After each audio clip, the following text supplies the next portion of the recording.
How many of you have lost sleep or have been sleep deprived because of homework?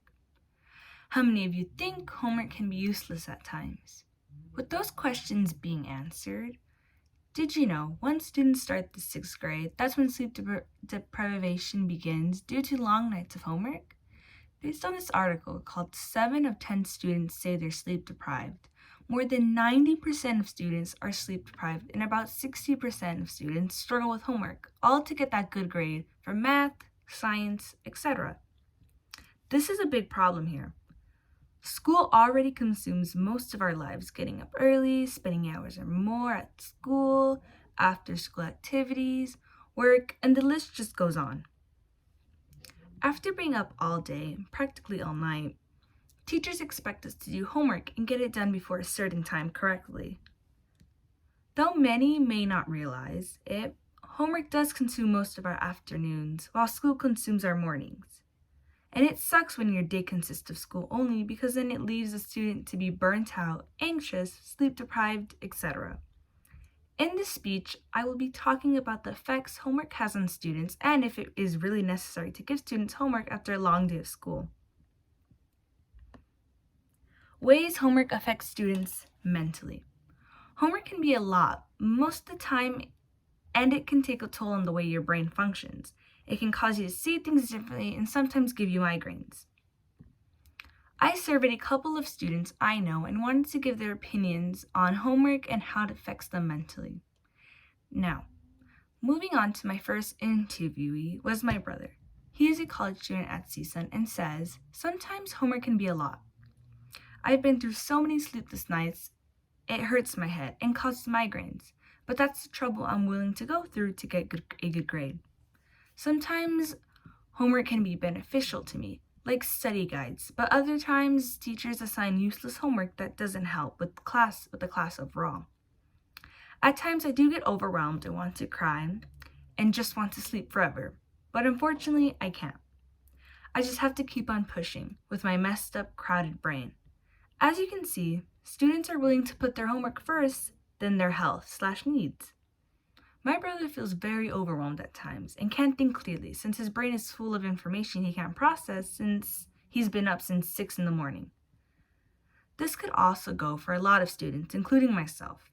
I struggle with homework all the time and feel defeated when I can't get the work done on time or correctly.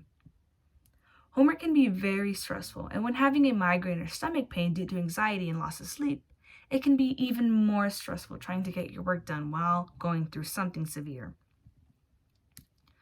Moving on to how homework can affect you physically, it sounds strange, but some students I have interviewed do complain how homework is affecting them physically.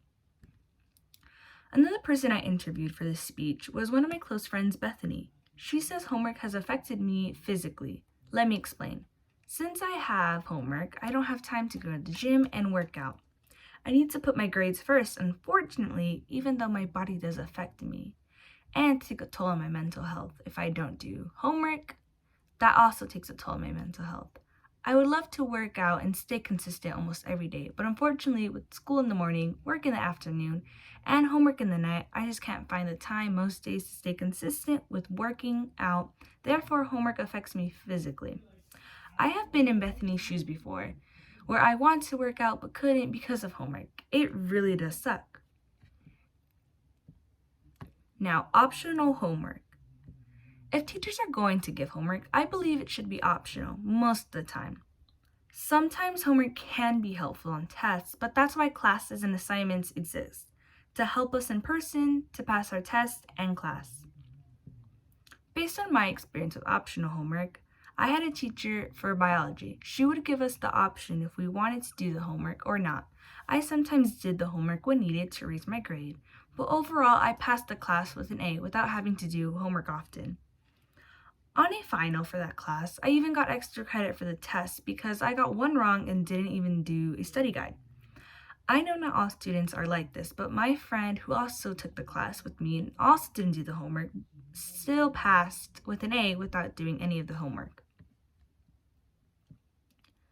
My mental and physical health during that time period was great because I had one less class to worry about because I didn't have homework and I had a bit more free time to work out.